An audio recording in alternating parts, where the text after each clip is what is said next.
በዚሁ አፋቸው ነው ሐዲሱን ኑዙልን እንደገና በቀጥታ እየተረጎሙ አላህ ወደ አንደኛው ሰማይ ይመጣል የሚሉት ያ አላህ ሁለተኛው ሰማይ ከላይ ሆነች ሊሉ ነው ማለት ነው። እንተን መገንዘብ አንችልም።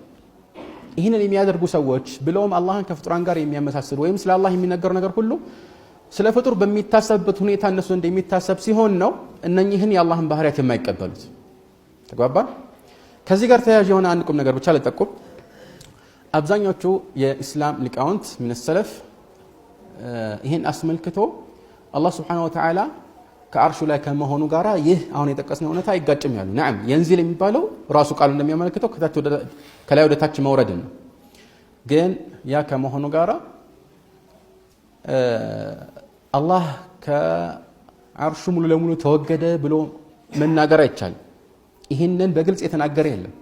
ስለዚህ አንዳንድ ዑለማዎች በፊት የነበሩት የሚሰጡት ምላሽ ስናገኝ እንዲህ አይነት ነገር ውስጥ በመሰረቱ ከተቻለ فاسألوا أهل الذكر إن كنتم لا تعلمون በዚሁ አፋቸው ነው ሐዲሱን ኑዙልን እንደገና በቀጥታ እየተረጎሙ አላህ ወደ አንደኛው ሰማይ ይመጣል የሚሉት ያ አላህ ሁለተኛው ሰማይ ከላይ ሆነች ሊሉ ነው ማለት ነው።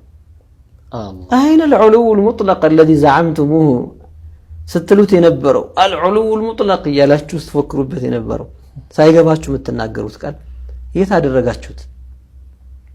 ሶስተኛው ሰማይ አራተኛው አምስተኛው መላእክቶች እዛ ይሞሉት እንዳሉ ከበላዩ ሆኑ ይሉ ነው።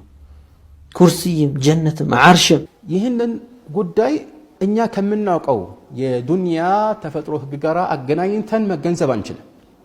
ይህንን የሚያደርጉ ሰዎች ብለውም አላህን ከፍጡራን ጋር የሚያመሳስሉ ወይም ስለ አላህ የሚነገር ነገር ሁሉ ስለ ፍጡር በሚታሰብበት ሁኔታ እነሱ እንደሚታሰብ ሲሆን ነው እነኚህን የአላህን ባህሪያት የማይቀበሉት። ተግባባን?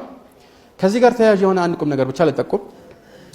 አብዛኞቹ የኢስላም ሊቃውንት ምን ሰለፍ ይሄን አስመልክቶ አላህ Subhanahu Wa Ta'ala ከአርሹ ላይ ከመሆኑ ጋራ ይህ አሁን የጠቀስነው እውነታ አይጋጭም ያሉ። ነዓም የንዚል የሚባለው ራሱ ቃሉ እንደሚያመለክተው ከላይ ወደ ታች መውረድ ነው። ግን ያ ከመሆኑ ጋራ አላህ ከአርሹ ሙሉ ለሙሉ ተወገደ ብሎ መናገር አይቻልም። ይሄንን በግልጽ የተናገረ የለም።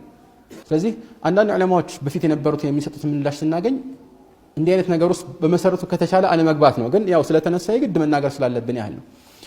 ለምሳሌ الإمام حماد ابن زيد ከታላቅ የኢስላም ሊቃውንትና የሐዲስ አስተላላፊዎች ይመደባሉ። በጣም ትልቅ ደረጃ ያላቸው እንደሆነ ሁሉም ያውቃል።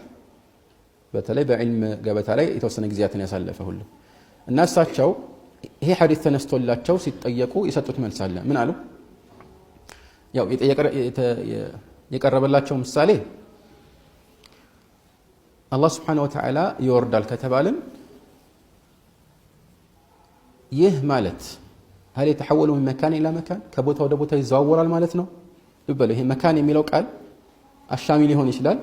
ትክክለኛ የሆነ መልእክት አለው ከአላህ ጋር በተያያዘ بالمعنى العدمي ማለት እኛ ከምናውቀው ቦታዎች ሁሉ የወጣ ከአርሽ በላይ የሆነ ነገር አለ እና ያንን ቦታ ብለን የምንሰይመው ያው ይሄን ያህል የሚካበድ አይደለም፣ ብዙ ችግር ያለው ነገር አይደለም ማለት ነው። اما المعنى الوجودي ቦታ ምን ነው እኛ የምናውቀው ፍጡራን ውስጥ ያለው ቦታ ከሆነ አላህ በእንዲህ አይነት ቦታ እንዳልሆነ እናውቃለን። እና በዚህ መልኩ ከቦታ ወደ ቦታ ይዘዋወራል ማለት ነው ወይ ሲባሉ ጸጣሉና ከዛ በኋላ ምን አሉ? قال هو في مكانه يقرب من خلقه كيف شاء እሱ እዛው ያለበት መካን። እንግዲህ ይሄ ቃልን አንዳንድ ሰለፎች ተጠቅመውታል ማለት ነው። አንዳንዶች ይሄንን ቃል እንደማስፈራሪያ ይጠቀሙበታል አይደል? ያ እንግዲህ ተፍሲል አለው። ግን በትክክለኛው መልእክት ላይ ተገድበን ይሄንን ብንጠቀመው እንደ አንዳንድ አጸያፊ የሆኑ ከፍልስፍና ጋር የተያዙ ቃላት አይደለም፣ ይሄን ያህል የከበደ አይደለም ማለት ነው። ግን አላህ ምን አሉ? ወደ ፍጡራኑ እንደፈለገው ይቀርባል አሉ። ማን ይከለክለዋል? እነኚህና መሰል ነገሮችን ስንቀበል እንዲህ ከተባለማ ከዛ ጋር ይጋጫል ይያል በትክክለኛ የቁርአንና የሐዲስ መረጃዎች የተረጋገጡ ነገሮችን ልክ እንደሚጋጩ ማሰብ ትክክል አይደለም። ሁሉም እውነት ነው የተባልነውን ነገር እንዳለ መቀበል ግዴታችን ነው ማለት ነው። ይሄ ነው የእውቀት ባለቤቶች አንድ መገለጫ። والراسخون في العلم يقولون آمنا به كل من عند ربنا በእውቀት የተሰረጹት ሰዎች በዚህ አምነናል ይላሉ። በሁሉም ነገር ማለት አላህ ባወረደው ነገር ሁሉም ከጌታችን ዘንድ የመጣ ነውና ይላሉ ማለት ነው።